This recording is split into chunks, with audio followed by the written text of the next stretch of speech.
perlu dicermati lagi nih oleh publik terkait misalnya jaksa. Ini juga dikarenakan ngelihat polisi yang terlalu terlibat politik sehingga tugas-tugas kepolisian itu seakan-akan mau diambil alih oleh kejaksaan. Itu betul nggak menurut Iya, inilah kekacauan itu, Nong. Kekacauan dalam sistem bernegara kita. Sebelumnya itu masih ada loh, apa namanya itu putusan tatip DPR. Nah iya, ya kan? iya Tatip itu DPR yang tatip membolehkan DPR untuk mengevaluasi ya kan lembaga-lembaga negara yang mereka pilih dan membuat rekomendasi untuk memberhentikannya. Pecat, ya. Gitu, ya kan?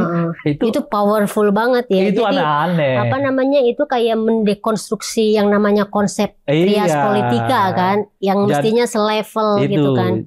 Menteri-menteri atau lembaga negara ini dipilih berdasarkan undang-undang, ini tinggal cukup diberhentikan oleh tatip DPR gitu kan. Degradasinya itu jauh banget antara undang-undang dengan tatip gitu.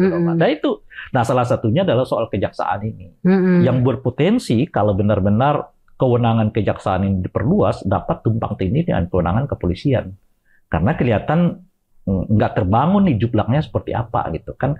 Kalau misalnya seperti sekarang lah ya kan kejaksaan diberi kewenangan untuk melakukan pemberantasan korupsi, tapi jelas nominalnya sekian kan. Kalau tindak pidana korupsinya yang di atas 1 miliar umumnya dilakukan oleh KPK, yang di bawah 1 miliar dilakukan oleh kejaksaan. Kejaksaan boleh melakukan tindakan hukum terhadap tindak pidana korupsi yang nilainya di atas 1 miliar gitu ya, tapi tetap di bawah supervisi KPK. Itu loh kira-kira tuh. Jadi itu jelas. Nah sekarang gimana mengatur dua lembaga yang kurang lebih sama? Misalnya jaksa boleh menangani kasus pembunuhan, ya kan, perkosaan gitu. Terus polisinya di mana dalam kasus ini? Apakah ia akan melakukan supervisi atau sebaliknya ketika polisi melakukan yang sama dia akan melakukan supervisi kepada kepolisian gitu kan. Jadi agak semeraut gitu ya. Itu pertama. Yang paling menarik itu salah satunya itu adalah soal ada kewenangan kejaksaan untuk men-SP3-kan kasus hukum. Gitu loh. Jadi itu bukan hanya dilakukan oleh kepolisian tapi kejaksaan. Kejaksaan juga. Jadi kejaksaannya bisa mengatakan ini tidak layak ditindaklanjuti. Gitu. Nah, sekarang kalau di polisi misalnya lanjut, di sini nggak lanjut gimana?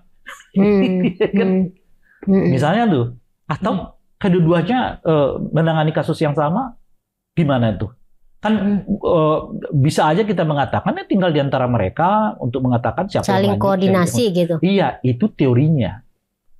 Di lapangannya, ruwet no. Ini pengalaman kita misalnya soal penanganan politik uang di dalam pemilu. Jadi laporan pertamanya masuk ke Bawaslu. Tapi begitu Bawaslu menemukan semua data-data yang dimungkinkan dijadikan sebagai alat bukti, di polisi dan jaksa bisa di stop kok. Jadi mentah ya. Mentah lagi. Gitu.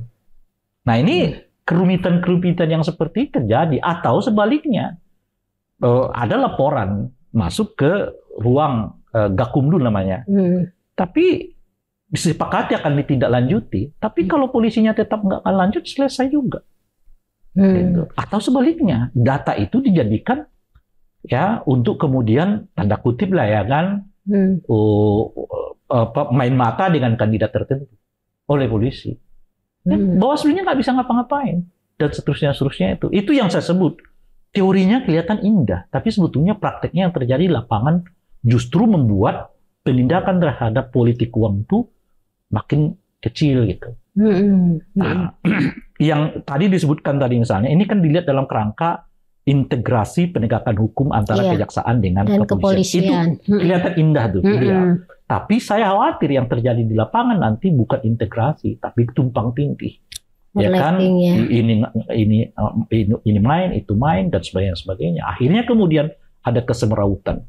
Pada praktek-praktek tertentu, oh ini ditangani oleh kejaksaan, ini ditangani oleh kepolisian dan sebagainya. Nah, oleh karena itu, apalagi ditambah dengan ada juga ketentuan misalnya yang menyebut bahwa jaksa-jaksa itu tidak bisa dipanggil ya kan dalam proses hukum sebelum ada izin dari Kejaksaan Agung gitu ya. Nanti kalau misalnya Kejaksaan Agungnya yang kena proses hukum, asumsinya harus izin presiden gitu. Kira-kira itu hak istimewa yang tidak ditemukan oleh aparat penegak hukum lain. Polisi nggak pakai yang begituan. KPK sebagai bagian dari penegak hukum nggak juga pakai yang begituan. Jadi ini hanya jaksa aja jadinya. Di lingkaran jaksa saja. Jadi pertanyaannya apa keistimewaan yang membuat jaksa misalnya diperlakukan seperti itu? Harus mendapatkan izin dari Kejaksaan Agung gitu ya untuk diperiksa. Nah itu nanti yang komisi yudisialnya juga nggak bisa berperan. Iya, nggak punya peran apa-apa ya. Iya, kalau karena dia terlalu powerful Kejagungnya. Iya, kalau dia mau manggil nih, ada pelanggaran etik.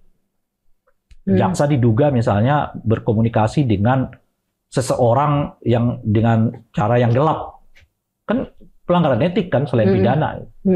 Terus ketika dia mau manggil harus minta izin ke kejaksaan dulu. Kalau jaksaannya nggak izinin, dia terlindungi. Terlindungi. Atau ada jaksa yang dianggap katakanlah melakukan KDRT pidana di sana, tapi kan itu juga pelanggaran etik.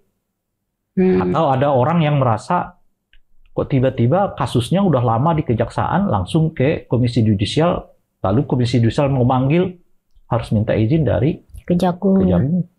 Bisa-bisa semuanya ya kan sulit mendapatkan izin dari Kejaksaan Agung. Kalau udah begitu ya nggak akan efektif penegakan etik dan juga penegakan hukum kepada mereka.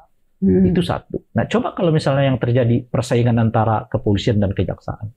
Polisi manggil jaksa nih karena dianggap katakanlah menghalang-halangi